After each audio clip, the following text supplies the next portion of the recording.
The process for making our final type of brush might seem a bit finicky, but it can yield some really lovely results in the long run. Here in front of us, we see a patch of deer body hair. Supple, with a little stiffness to it at the bottom, but growing softer as it gets closer to the end. And such a beautiful, variegated pattern too.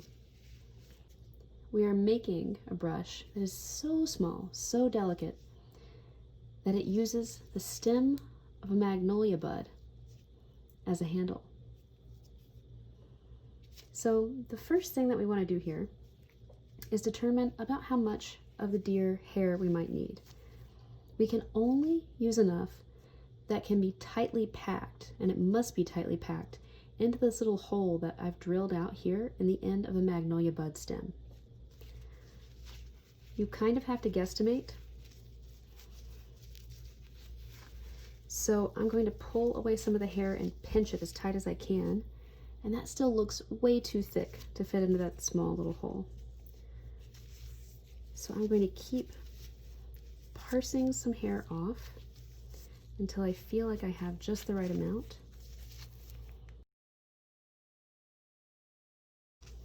That seems like it's going to be pretty good. Now, this part is very important. This hair becomes impossible to handle once you cut it. You'll never get it back into a bundle again. So before you cut any of it away from the body, you want to take some of your dental floss, lay the fur down,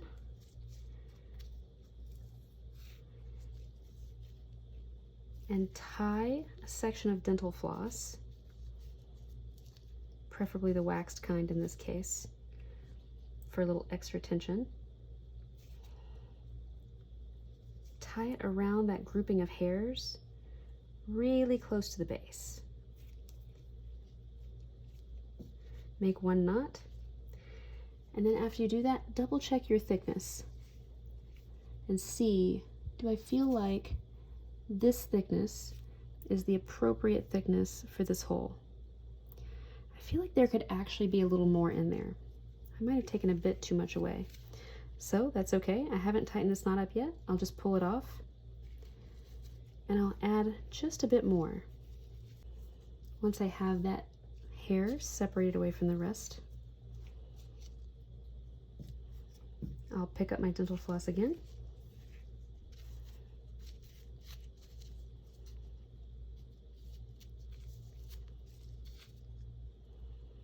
Cluster this hair together. Slip the dental floss over, and very close to the base, tie a knot, cinching it down tightly.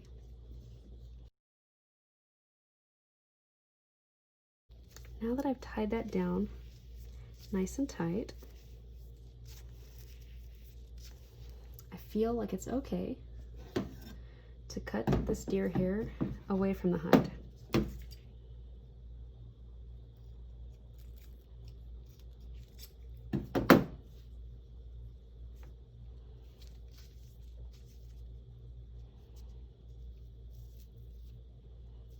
Once I have it removed from the hide, I'm going to trim it, but not all the way down.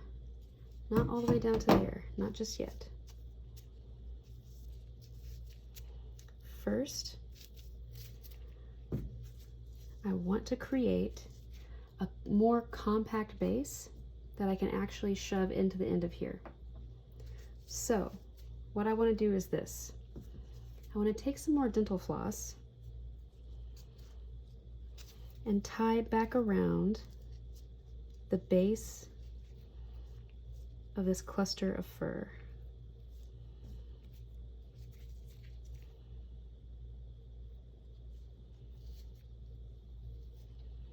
Just about in the same place where my other knot ended.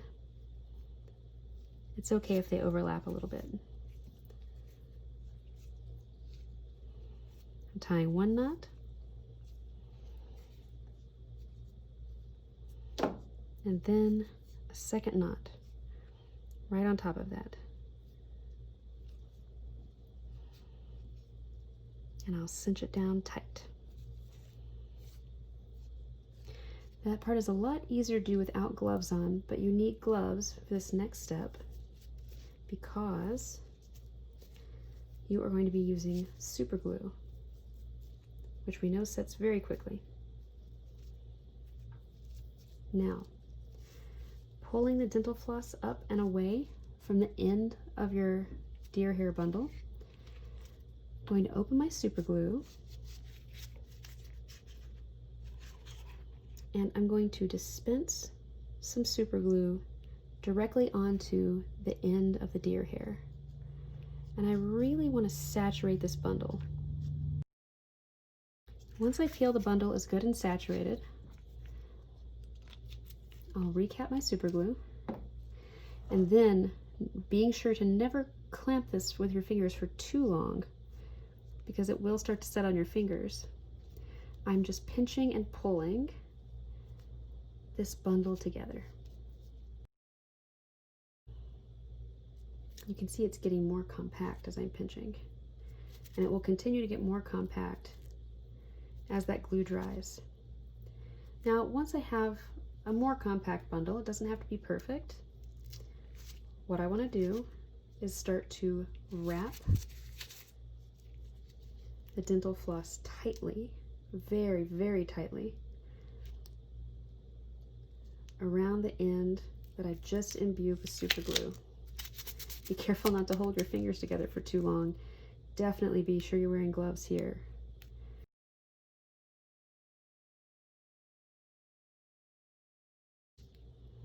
We don't want to overlap it too many times because we don't want to create unnecessary thickness here.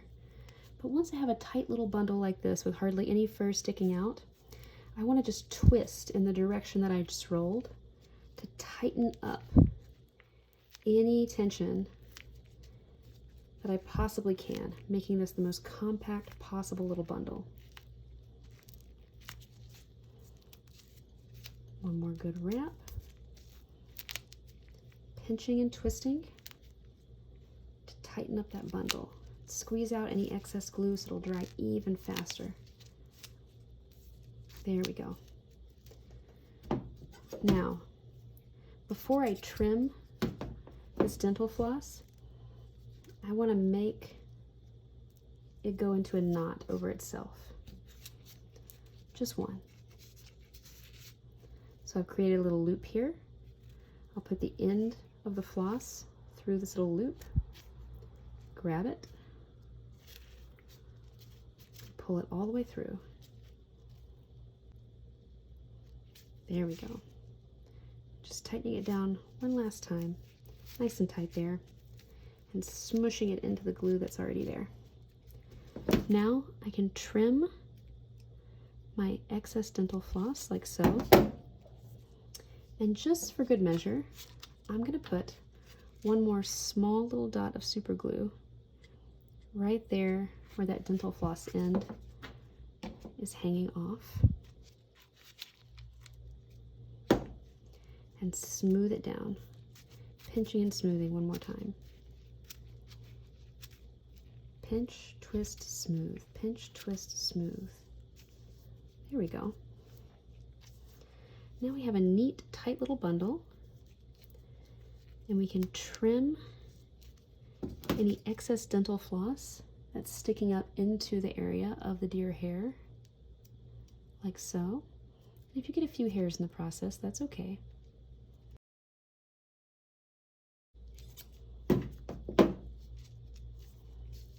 There we go, nice and compact. Now, we're going to keep our fingers crossed that it's not too thick to go in here. It's a nice tight fit. Seems like it might just barely be able to get shoved down in there, and that's exactly what you want. So if you can start to get it in, chances are you'll be able to finish as well.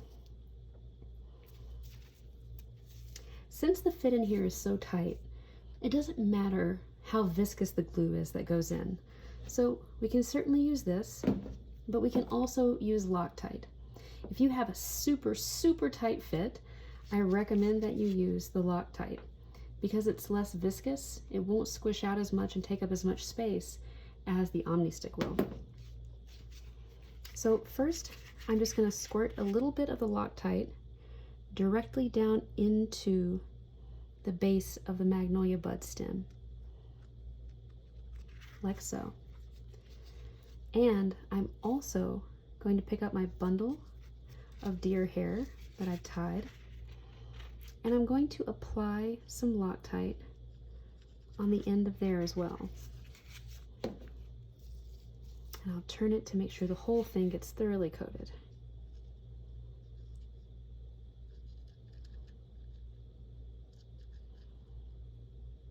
Even on the end. Now, it's time to insert. And I'm pushing and twisting, pushing and twisting. And if I feel like it's still not going in quite all the way, I can try to take a sharp tool and pushing that tool into the compact middle that I've created, I can wiggle this down just like so. There we go. That is a nice tight fit, even without Loctite having set yet. So now you can see I have this lovely, delicate little brush. And I chose the deer hair for this particular brush because the texture here on the handle of a Magnolia bud stem feels so much like the velveteen surface of a deer antler. So it paired perfectly, both materially and conceptually, with the deer body hair. Now, we'll let this set up along with our other tools whose adhesives are waiting to set, and then we'll see what their mark making qualities are like.